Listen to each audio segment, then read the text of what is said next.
ఈరోజే మహేసా నవమి. ఎంతో పవిత్రమైన విశేషమైన రోజు. ఎంతో విశేషమైన ఈ కథను విన్నవారికి జన్మల పాపాలు తొలగి కోటి జన్మల పుణ్యం కలుగుతుంది, సకల శుభాలు కలుగుతాయి. మరి ఆ కథ ఏంటో ఇప్పుడు ఈ వీడియోలో తెలుసుకుందాం. మహేసా నవమి శివుడికి అంకితం చేయబడిన విశేషమైన పర్వదినం. ఒకప్పుడు ఖండేలా అనే గ్రామాన్ని ఖడ్కేసన్ అనే రాజు పరిపాలించేవాడు. అతను ఎంతో సమర్థవంతంగా రాజ్యాన్ని పాలిస్తూ ప్రజలను కన్నబిడ్డల్లా చూసుకునేవాడు. అలాగే ప్రజలు కూడా తమ రాజు అంటే ఎంతో గౌరవించేవారు. ఈ ఖడ్కేసన్ మహారాజుకు 24 మంది భార్యలు ఉన్నారు. కానీ పుత్ర సంతానం మాత్రం లేదు. అందుకు రాజు ఒక పెద్ద యాగాన్ని చెయ్యాలి అనుకున్నాడు. దీంతో సాధువులు మునుల యొక్క ఆశీర్వాదాన్ని తీసుకుని ఒక పెద్ద యాగాన్ని నిర్వహించాడు. అయితే మునులు ఇలా అన్నారు, రాజా, నీకు కుమారుడు కలుగుతాడు. అయితే నీ కొడుకు తన 16 సంవత్సరాల వయసు వరకు ఉత్తరం వైపు మాత్రం వెళ్లకూడదు అని సూచిస్తారు. ఈ విధంగా రాజు చేసిన యజ్ఞం పరిపూర్ణమయ్యింది. కొద్ది కాలానికి రాజు యొక్క 5వ భార్య అయిన చంపావతి ఒక అందమైన పుత్రుడికి జన్మనిచ్చింది. ఆ బాలుడికి సుజన్ కువార్ అనే పేరు పెట్టారు. ఖండేలా రాజ్యం మొత్తం రాజకుమారుడైన సుజన్ కువార్ జన్మదినాన్ని ఎంతో ఉత్సాహంతో జరుపుకున్నారు. ఈ విధంగా గడుస్తూ ఉండగా కొన్ని సంవత్సరాలకి యువకుడైన సుజన్ హిందూ మతం కాకుండా జైన మతం పైన ఆసక్తితో మతంలోకి మార్చుకున్నాడు. ఈ కారణంగా రాజకుమారుడు హిందూ దేవాలయాలను ధ్వంసం చేసి జైన దేవాలయాలను కట్టించాడు. ఈ విధంగా హిందూ మతాన్ని, హిందూ దైవాలను ద్వేషిస్తున్న సుజన్ ఒకసారి వేటకు వెళ్లాడు. సూర్యకుండ్ వద్ద యాగం చేస్తున్న సాధువులను చూశాడు. వెంటనే యాగాన్ని ధ్వంసం చేయమని తన మనుషుల్లో ఆదేశించాడు. ఈ విధంగా రాకుమారుడు తన 72 మంది రాజపుత్రులతో వేటకు వెళ్లాడు. రాజకుమారుడు చేసిన ఈ పనికి అంటే యాగాన్ని ధ్వంసం చేయడంపై కోపగించిన మునులు రాజకుమారుణ్ణి అలాగే అతనితో పాటు వచ్చిన 72 మంది రాజపుత్రులను కూడా శిలలుగా మారమని శపించారు. ఈ వార్త మహారాజైన ఖడ్కేసన్కు తెలిసింది. వెంటనే అతను మరణించాడు. రాజ్యం వారి రాజును కోల్పోయింది. అతని భార్యలైన 16 మంది మహారాణులు సతీదేవిగా మారి రాజు కోసం తమ ప్రాణాలను అర్పించారు. సుజన్ కుమార్ భార్య అయిన చంద్రావతి అలాగే 72 మంది రాజపుత్రుల భార్యలు అందరూ కలిసి తమ భర్తలను క్షమించమని సాధువుల వద్దకు వెళ్లి పరిపరి విధాలా వేడుకున్నారు. దాంతో శాంతించిన సాధువులు అందరికీ కూడా అక్షయ మంత్రాన్ని తెలియచేశారు. ఈ మంత్రాన్ని పఠించడం వల్ల శివపార్వతులు ప్రసన్నులవుతారని తెలియచేశారు.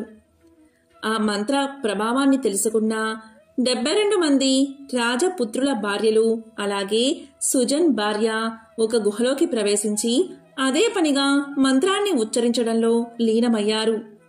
ఈ విధంగా రోజులు నెలలు గడిచిపోయాయి. వారి భక్తి ప్రపత్తులకు దీక్షకు మెచ్చిన శివపార్వతులు వాళ్ల ముందు ప్రత్యక్షమయ్యారు.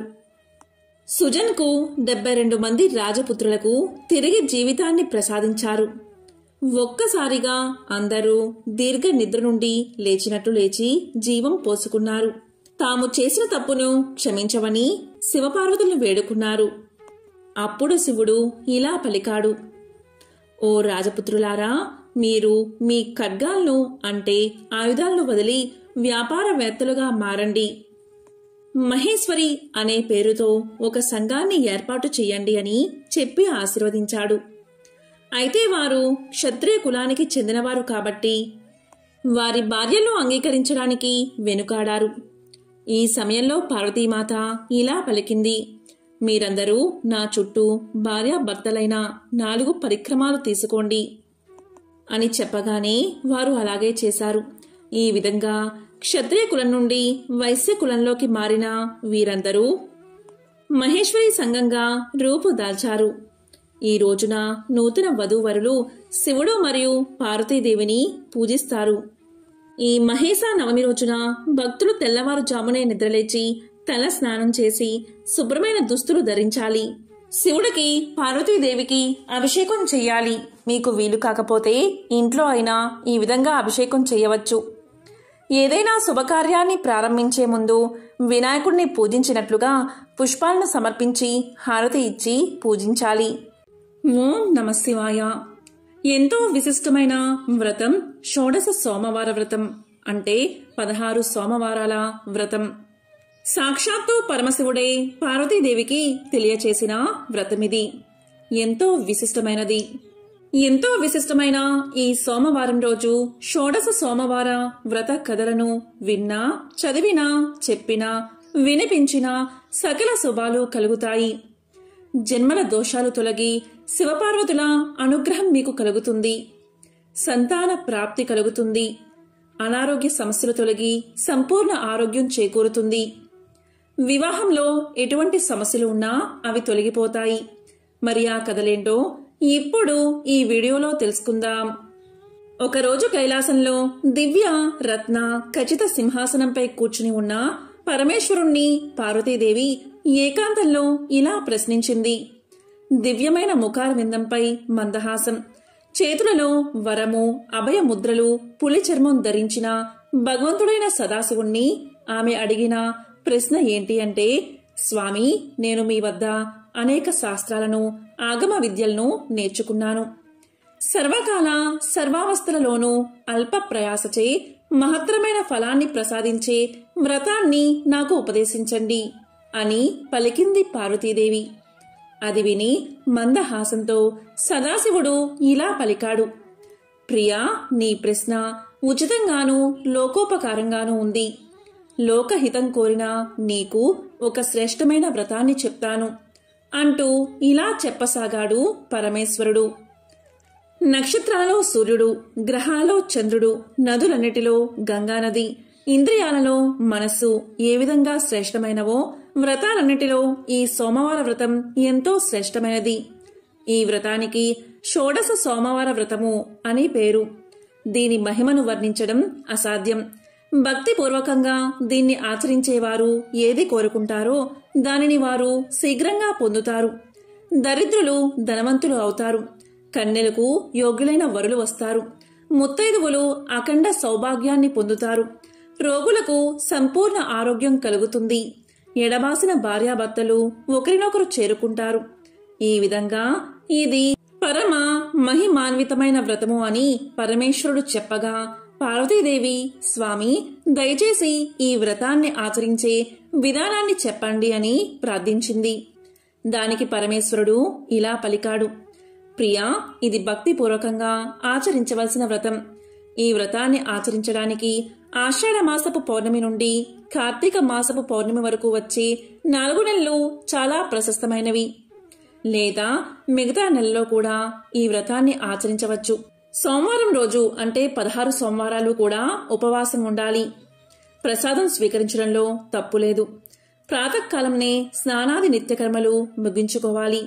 సాయంత్రం సమయంలో శివపూజ చేయడానికి కావలసిన వస్తువులను సిద్ధం చేసుకోవాలి. పుట్ట మన్నుతో శివలింగం తయారు చేసుకోవాలి. వెండి, ఇత్తడి వంటి శ్రేష్టమైన లోహాలతో చేసిన లింగాన్ని కూడా ఉపయోగించవచ్చు. బిల్వపత్రాలు, పుష్పాలు, ధూపదీపాలను సిద్ధం చేసుకోవాలి. నైవేద్యం కోసం గోధుమ నూకను వేపి ముద్ద చేసి కావలసినంత నెయ్యి, బెల్లము కలిపి ఉండలు చెయ్యాలి. ఈ వ్రతానికి కావలసిన ప్రసాదమిదే. ప్రసాదాన్ని శివుడుకు నైవేద్యం పెట్టి దానిని 3 భాగాలుగా చెయ్యాలి. భక్తులకు ఒకటి, పశువులకు మరొకటి. ఈ వ్రతాన్ని ఆచరించిన భక్తులకు 3వది పంచాలి. ఈరోజు ఉప్పు తినకూడదు. ఈ విధంగా 16 సోమవారాలు శ్రద్ధా భక్తులతో ఆచరించాలి. 17వ సోమవారం రోజు ఉద్యాపన చెయ్యాలి.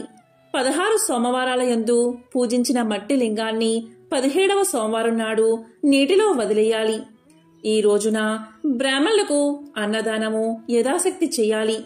ఈ విధంగా వ్రత విధానాన్ని పరమేశ్వరుడు పార్వతీదేవికి ఉపదేశించాడు. అది విని పార్వతీదేవి, స్వామి, ఈ వ్రత విధానం చెప్పి నన్ను అనుగ్రహించారు. దీనిని ఎవరెవరు ఆచరించి ఎటువంటి ఫలితాన్ని పొందారో వివరంగా చెప్పండి అని ప్రార్థించింది. దానికి శివుడు చిరునవ్వుతో వ్రత పూజా ఫలమును చెప్పడం ఆరంభించాడు. పార్వతి, చాలా కాలం క్రితం ఈ వ్రతాన్ని ఆచరించడం వల్లే నీవు నన్ను భర్తగా పొందావు. గిరిజా కళ్యాణ సంఘటన ఇంకా నాకు జ్ఞాపకం ఉంది. నేను నీకు పతిని కావలను అనే ఉద్దేశంతో నీవు ఘోర అరణ్యంలో తీవ్రమైన తపస్సు చేశావు. అప్పుడు దేవతలు, సప్త ఋషులు నా దగ్గరకు వచ్చి, ప్రభు, నిన్నే నమ్మి తపస్సు చేయుచున్న హైమావతిని అనుగ్రహించరాదా, ఆలస్యమెందుకు అని ప్రార్థించారు. నేను బ్రహ్మచారి రూపంలో వచ్చి నిన్ను పరీక్షించాను. నిన్ను సంబోధిస్తూ శివుడుకున్న అవలక్షణాలంటిని వర్ణిస్తూ, ఆ శివుడు విరూపి, అపవిత్రుడు, మొరటు వ్యక్తి. అతన్ని నీవు కాకుండా వేరెవరినైనా వివాహం చేసుకోరాదా అని పరిహసించాను. దానికి నీకు పట్టరాని కోపం వచ్చింది. కోపంలో కన్నులు ఎర్రబడి, శివనింద మహాపాపం, శివుడు లేకపోతే నేను బతకలేను, వేరొకరిని కన్నెత్తి కూడా చూడను అన్న నీ దృఢ నిశ్చయాన్ని ఖచ్చితంగా తెలియచేశావు. అప్పుడు నేను నా నిజ స్వరూపంతో నీ ముందు ప్రత్యక్షమయ్యాను. నీవు షోడశ సోమవార వ్రతాన్ని ఆచరించడం వల్లే, అంటే 16 సోమవారాల వ్రతాన్ని ఆచరించడం వల్లే నీ కోరిక తీరింది. గిరిజా కళ్యాణం అతి వైభవంగా దేవ, ఋషుల, గంధర్వుల సమక్షంలో జరిగింది. ఈ విధంగా వ్రతాచరణ వల్ల నేనే నీకు పతిని అయ్యాను అన్నాడు పరమేశ్వరుడు. అంతటా పార్వతీదేవి కూడా ఎంతో సంతోషించి, స్వామి, వ్రత మహిమ తెలిసింది. నాలాగే ఇంకెవరైనా ఈ వ్రతాన్ని ఆచరించి పుణ్య ఫలితాన్ని పొందారో చెప్పండి అని ప్రార్థించింది. దానికి సదాశివుడు ఇలా చెప్పడం ఆరంభించాడు. పూర్వం యమునా నదీ తీరంలో పరమ పావనమైన ఒక దివ్య దేశమున్నది. ఈ దేశాన్ని చిత్రవర్మ అనే రాజు పరిపాలన చేసేవాడు. ఈ కథ స్కాంద పురాణంలోనిది. కృతయుగానికి సంబంధించిన కథ ఇది. ఆ చిత్రవర్మ రాజుకి మొత్తం 8 మంది పుత్రులు. ఆ తరువాత చివరగా ఒక పుత్రిక కలిగింది. ఇంతమంది పుత్రులు తర్వాత అమ్మాయి పుట్టింది కాబట్టి చిత్రవర్మకు ఈమంటే అధిక వాత్సల్యం. అందువల్ల చిత్రవర్మ జ్యోతిష్య శాస్త్రవేత్తలను పిలిపించి జాతకం మొత్తం చూపించి భవిష్యత్తు ఎలా ఉంటుంది అని అడిగాడు. అప్పుడు జ్యోతిష్యులు చక్కగా ఈమె జాతకాన్ని పరిశీలించి తరువాత ఇలా చెప్పారు. మహారాజా, ఈమె అన్ని సౌభాగ్యాలతోనూ బాసిల్లుతుంది కాబట్టి ఈమెకు సీమంతిని అనే పేరు పెట్టండి అని తీర్మానించారు. ఆ తరువాత వాళ్ళు ఆమె జాతక ఫలాలు ఈ విధంగా చెప్పారు. ఈమె గొప్ప స్త్రీ అవుతుందని, సరస్వతి వలె అన్ని కళల్లోనూ రాణిస్తుంది అని, రతీదేవి వంటి సౌందర్యము, దమయంతి వంటి పాతివ్రత్య శోభ ఉంటుందని, అరుంధతి వంటి తేజస్సు ఉంటుందని ఇలా అనేక రకాలుగా వివరించారు. ఈమె యొక్క ఆయుష్ గొప్పది, సౌభాగ్యం గొప్పది అని చెప్పారు. అయితే ఇక్కడ వచ్చిన చిక్కేమిటి అంటే అందరూ పండితులది ఇదే అభిప్రాయం అయితే ఒక్కరు మాత్రం ఇలా చెప్పారు. కాని మహారాజా, నాకు మాత్రం జాతకంలో ఒక దోషం కనబడుతున్నది అని పలికాడు. అదేంటి అంటే వివాహమైన కొద్ది కాలానికే ఈమె భర్తను కోల్పోవలసి రావచ్చు అని సూచన చేశాడు రాజుకి. ఈ మాట వినగానే రాజు హతాశుడయ్యాడు. ఇది చాలా దుర్భరమైన మాట. ఇలా కాలం గడుస్తుంది. పాప పెరుగుతూ ఉంది. పెరిగే కొద్దీ చదువులో ప్రావీణ్యం సంపాదించింది. శాస్త్ర గ్రంథాల్లో ప్రావీణ్యం సంపాదించింది. ఒకరోజు హఠాత్తుగా ఈమె చెలికత్తెల్లో ఒక చెలికత్తె ఆమెతో ఇలా చెప్పింది. చిన్నప్పుడు మీ నాన్నగారు నీ జాతకం జ్యోతిష్యులకు చూపించినప్పుడు మేము ఒక వార్త విన్నాం. నీకు తెలుసా అని అడిగారు. నాకు తెలియదు అని చెప్పింది సీమంతిని. అమ్మాయికి ఈ విషయం తెలియనివ్వలేదు ఆమె తండ్రి. స్త్రీ చాపల్యం చేత ఆ చెలికత్త ఇలా చెప్పింది. సీమంతిని, నీకు వివాహమైన కొద్ది కాలానికే భర్త దూరమవుతాడట అని చెప్పింది. ఆ మాటలు విన్న తర్వాత సీమంతిని చాలా బాధపడింది.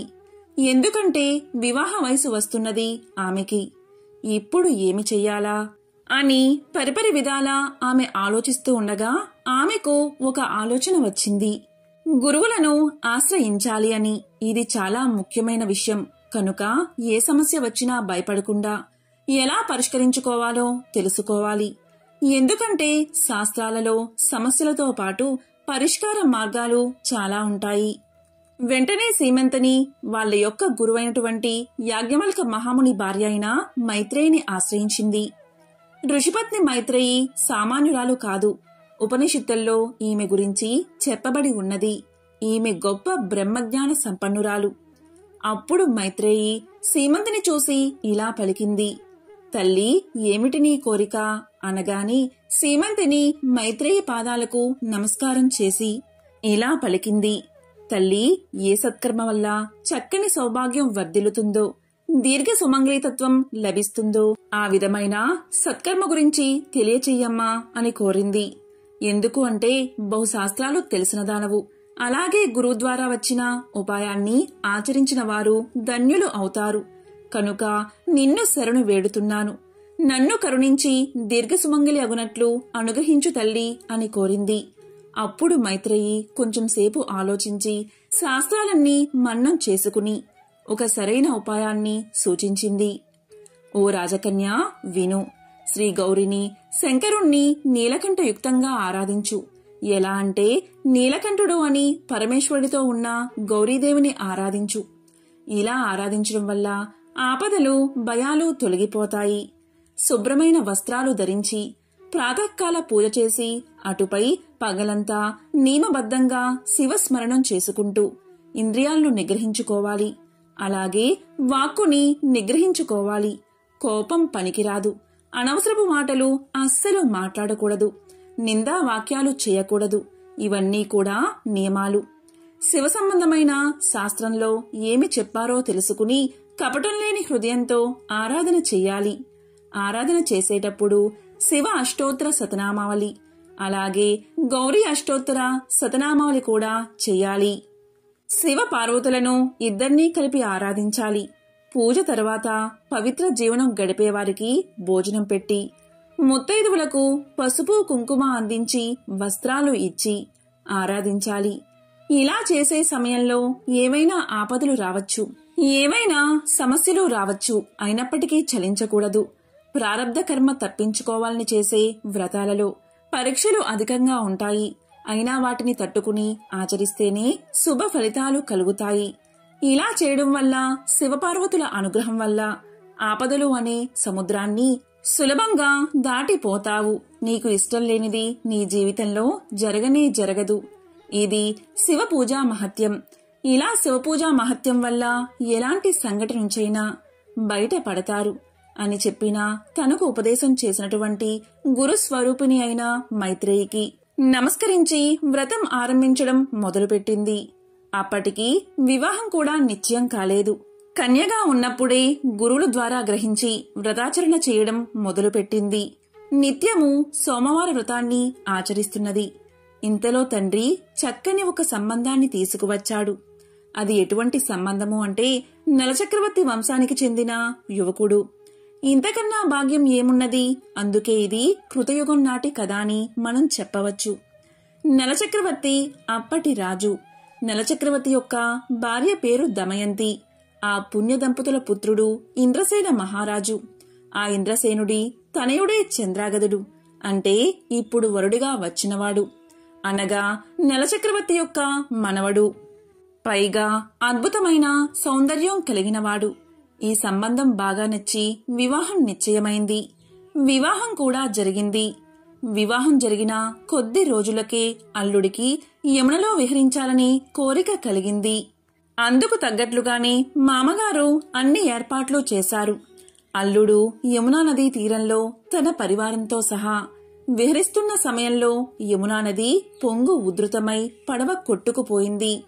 వార్త వెంటనే రాజుగారికి తెలిసింది. మామగారు యమునా నదీ తీరానికి వచ్చి ఎంతో విలపించారు. ఈ సంఘటనకు పుర ప్రజలందరూ బాధపడ్డారు. అందరి మృతదేహాలు వచ్చాయి, కాని చంద్రాగదుడి మృతదేహం రాలేదు. అంటే మృతదేహం కూడా కొట్టుకుపోయింది అని భావించారు. అందరూ ఎంతగానో బాధపడ్డారు. కూతురికి ఎలా చెప్పాలి అని బాధపడ్డాడు రాజు. మృతదేహం దొరకలేదు కాబట్టి చనిపోయాడు అని నిర్ధారణ చెయ్యలేము. మరణించారు అనడానికి సంపూర్ణ ఆధారాలు కనిపిస్తున్నాయి.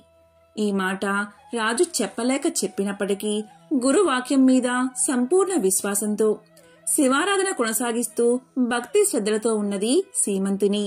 వార్త తెలిసిన ఇంద్రసేన మహారాజు దుఃఖంలో మునిగిపోయాడు. అందువల్ల రాజకార్యాలు కూడా విస్మరించాడు. ఇదే అదనుగా అతని దాయాదులు అతన్ని బంధించి చెరసాల పాలు చేశారు. రాజ్యాన్ని కైవసం చేసుకున్నారు. ఏమాత్రం చెక్కు చెదరకుండా శివారాధన చేస్తుంది సీమంతిని. అలా 3 సంవత్సరాలు గడిచిపోయాయి. యమునా నదిలో మునిగిపోయిన చంద్రాగదుడు చిత్రంగా ఆ నది యొక్క లోతుల్లోకి వెళ్లిపోతూ ఉండగా కొందరు నాగకన్యలు చూసి పట్టుకున్నారు. వాళ్లకి ఇతడి దివ్యమైన తేజస్సు చూసి ఏమనిపించిందో కాని నాగలోకానికి తీసుకువెళ్లి ఉచితమైన ఉపచారాలు చేసి విశ్రాంతి ఇవ్వగా అక్కడికి నాగరాజ్యాన్ని పాలించే తక్షకుడు వచ్చాడు. అతడు వచ్చి అతని చరిత్రంతా తెలుసుకుని, నువ్వు ఈ విధంగా క్షేమంగా ఇక్కడికి రావడం అన్నది నీ యొక్క సౌభాగ్యం. ఇందులో ఏమాత్రం సందేహం లేదు. నీవు బయటపడ్డావు అంటే నీకు దైవానుగ్రహం ఉంది. నువ్వు ఏ దేవతను ఆరాధిస్తావో చెప్పు అని అడిగాడు. అప్పుడు తన ఇష్ట దైవాన్ని తలుచుకుని చంద్రాగదుడు ఇలా చెప్పాడు. ప్రపంచానికి దేవతలు కూడా ఎవరైతే దేవుడో, ఎవరు ఈశ్వరుడో ఆ సర్వేశ్వరుడే, ఆ సాంబశివుడే నాకు ఇష్టమైన దైవము అని చెప్పాడు. అందుకు తక్షకుడు సంతోషించి, భక్తులను పూజించడం శివుణ్ణి పూజించడంతో సమానం. మా ఆతిథ్యాన్ని స్వీకరించి ఇక్కడే ఉండిపో అని చెప్పాడు. దానికి చంద్రాగదుడు ఇలా పలికాడు. ఎన్ని ఉన్నప్పటికీ నాకు ఈ దేశం వేరే దేశమే. నా దేశానికి వెళ్లే ఏర్పాట్లు చెయ్యండి అని ప్రార్థించాడు. అప్పుడు తక్షకుడు అన్ని ఏర్పాట్లు చేసి తన పరివారము అలాగే ఒక గుర్రాన్ని చంద్రాగదుడికి ఇచ్చాడు. ఆ గుర్రం ఎక్కడికి కావాలంటే అక్కడికి తీసుకువెళ్తుంది. చంద్రాగదుడు అన్నీ స్వీకరించి తన దేశానికి బయలుదేరాడు. తిరిగి వచ్చిన భర్తను చూసి ఆనందించింది సీమంతిని. అది కూడా ఎలా అంటే ఆ రోజు సోమవార వ్రతాన్ని చేసి శివుడి యొక్క పార్థివ లింగాన్ని యమునా నదిలో కలపడానికి వెళ్తూ ఉండగా గుర్రం మీద వస్తూ కనబడ్డాడు ఆమె భర్త. శివపూజ మహిమ వల్ల తిరిగి తన భర్తను పొందింది సీమంతిని. అప్పుడు ఇంద్రసేన మహారాజుని బంధించిన శత్రువులను ఓడించి తిరిగి తండ్రికి చెరసాల నుంచి విముక్తి కలిగించాడు చంద్రాగదుడు. విజయాన్ని కైవసం చేసుకున్నాడు. ఒకసారి మార్కండేయుడు అనే గొప్ప శివభక్తుడు శివుడు గురించి పూర్తిగా తెలుసుకోవాలి అన్న అభిలాషతో బ్రహ్మలోకానికి వెళ్లి వాణి విరించకు భక్తితో నమస్కారం చేసి ఇలా పలికాడు. విధాత, నాకు పరమేశ్వరుడి గురించి, ఆయన మహత్యం గురించి కూలంకుషంగా తెలుసుకోవాలని ఉంది. మీరు తెలియచేసి ధన్యుణ్ణి చెయ్యండి అంటూ ప్రార్థించాడు. అందుకు బ్రహ్మ ఇలా పలికాడు. నాయనా, శివుడి గురించి తెలుసుకోవాలి అంటే నాకంటే బాగా కేశవుడికే తెలుసు, అంటే నారాయణుడికే తెలుసు. కాబట్టి నీవు వైకుంఠానికి వెళ్ళి నారాయణ్ణి అర్థించు అని చెబుతాడు బ్రహ్మ. ఇక బ్రహ్మ చెప్పిన మేరకు మార్కండేయుడు సరాసరి వైకుంఠానికి చేరుకుంటాడు. అక్కడ శేషతల్పంపై లక్ష్మీదేవి పాదాలు ఒత్తుతూ ఉండగా శయన రూపంలో ఉన్న శ్రీ మహావిష్ణువును చూసి చేతులు జోడించి వివిధ రకాలుగా ప్రార్థనలు చేస్తాడు మార్కండేయుడు. మార్కండేయుడు చేసిన స్తోత్రానికి పరవశుడై విష్ణుమూర్తి ఇలా పలుకుతాడు. మార్కండేయ, నీవు వచ్చిన పని చాలా విశిష్టమైనది. పరమేశ్వరుడి గురించి తెలుసుకోవాలి అనే అభిలాష, ఉత్సుకత, సంకల్పం ఎంతో ఉన్నతమైనది. అయితే మహాశివుడి ఆశాంతం తెలిసిన వారు ఎవరూ లేరు. కాబట్టి నీవు పరమేశ్వరుడి దగ్గరకు వెళ్లి ఆయన గురించి తెలుసుకోవాలి అన్న నీ సంకల్పాన్ని వ్యక్తం చెయ్యి. నీ కోరిక తప్పక తీరుతుంది అన్నాడు వైకుంఠవాసుడు. మన సంకల్పం బలంగా ఉంటే అది ఎలా అయినా తీరుతుంది. ఒకసారి ప్రయత్నించగానే ఫలితం రాలేదని కుంగిపోకుండా విసుగుతో అనుకున్న దాన్ని మధ్యలో విడిచిపెట్టకుండా అది తీరే వరకు ప్రయత్నిస్తూనే ఉండాలి. సంకల్ప బలం, చిత్తశుద్ధి ఉంటే అది తీరేందుకు భగవంతుని సాయం కూడా తప్పకుండా లభిస్తుంది. ఇక్కడ భగవంతుని సాయము అంటే అది తీరేందుకు మార్గం లభ్యం కావడమే అని గ్రహించాలి. మార్కండేయుడికి కూడా అదే జరిగింది. మహాశివుడి మహిమలు తెలుసుకోవాలి అన్న కోరిక మార్కండేయుడిలో బలంగా ఉంది.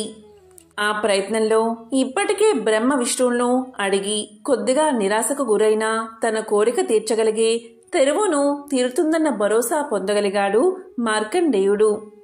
దాంతో అతని పయనం కైలాసం వైపుకు సాగింది. ఇంతకీ ఈ మార్కండేయుడు ఎవరో ఇప్పుడు తెలుసుకుందాం. అనగనగా మృకండు అనే ఋషి ఉండేవారు. మృకండు శివుడి గురించి ధ్యానం చేసుకునే సమయంలో మృగాలు అతన్ని రాసుకుంటూ పోయినా కూడా పట్టించుకునేవాడు కాదట. అలాంటి మృకుండునికి మరుద్వతి అనే సాధ్వి భార్యగా ఉండేది. భగవన్నామ స్మరణలో హాయిగా జీవితాన్ని గడుపుతున్న ఆ దంపతులకి ఒకటే లోటు.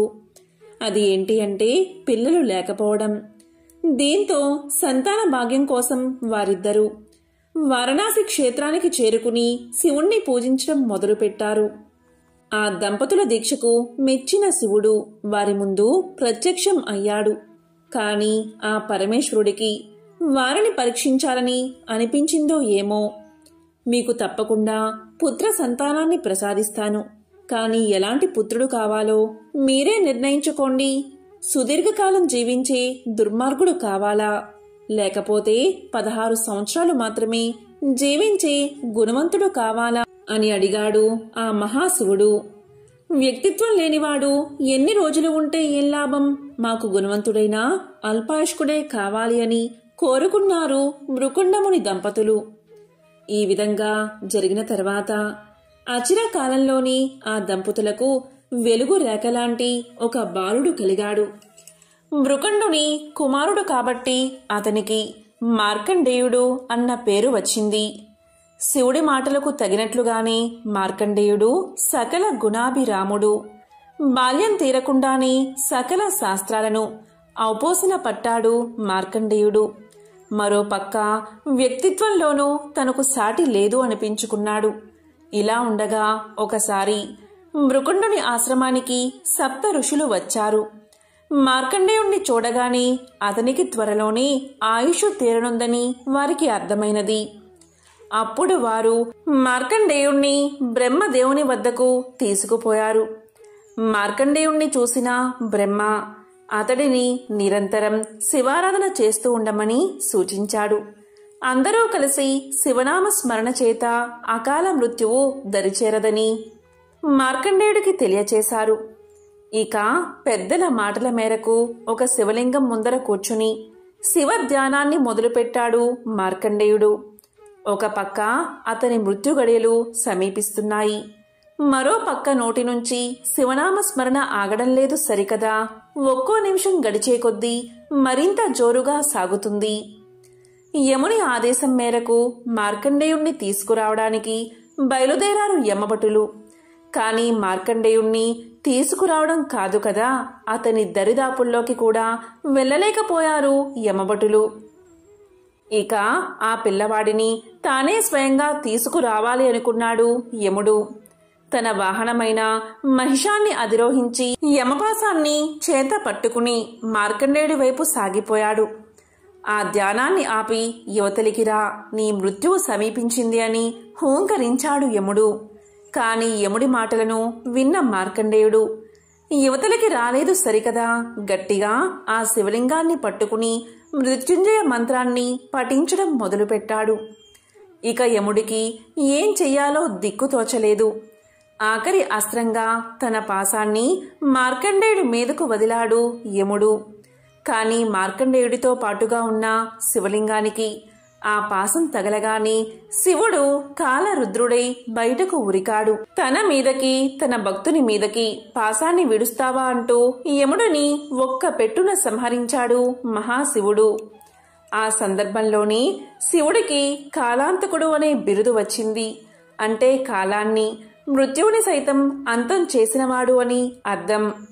కాని యముడే లేకపోతే ఈ లోకంలో చావు పుట్టుల జీవన చక్రం ముందుకు సాగేదెలా? అందుకని దేవతలందరి ప్రార్థన మేరకు శివుడు శాంతించి తిరిగి యముణ్ణి జీవింపచేశాడు. అయితే మార్కండేయుడి జోలికి అతను ఇక రాకూడదని ఆ మాటకు వస్తే శివభక్తులు ఎవ్వరినీ కూడా నరకానికి తీసుకుపోకూడదని హెచ్చరించి వదిలేశాడు పరమేశ్వరుడు. ఈ ఘట్టం తమిళనాడులోని తిరుక్కడయార్ అనే ప్రాంతంలో జరిగిందని ఒక నమ్మకం. మార్కండేయుడు అప్పటి నుంచి చిరంజీవిగా ఉండడమే కాదు, అష్టాదశ పురాణాల్లో ఒకటైన మార్కండేయ పురాణాన్ని కూడా రాశాడు. శివకేశవుల లీలలే కాకుండా దేవి మహత్యం కూడా లోకంలో నిలిచిపోయేలా ఈ పురాణం సాగుతుంది. ఎంతో పవిత్రమైన విశేషమైన ఈ కథను విన్నవారికి అకాల మృత్యుదోషాలు తొలగిపోతాయి, యమబలం తొలగిపోతుంది, శివానుగ్రహం కలుగుతుంది. ఈ షోడశ సోమవార వ్రత కథల్లో భాగంగా గిరిజా కళ్యాణాన్ని, అలాగే సీమంతినీదేవి కథను, అదేవిధంగా మార్కండేయ ముని యొక్క కథను తప్పకుండా వినాలి. వీటిని వినడం వల్ల వైవాహిక సమస్యలు తొలగిపోతాయి, సంతాన ప్రాప్తి కలుగుతుంది, అపమృత్యు దోషాలు తొలగిపోయి సంపూర్ణ ఆరోగ్యం చేకూరుతుంది. ఎంతో విశిష్టమైన మహిమాన్వితమైన షోడశ సోమవార వ్రత కథలను విన్నా, చదివినా, చెప్పినా, వినిపించినా సకల శుభాలు కలుగుతాయి. మహాశివుడి అనుగ్రహం తప్పకుండా మీకు కలుగుతుంది. ఓం నమః శివాయ.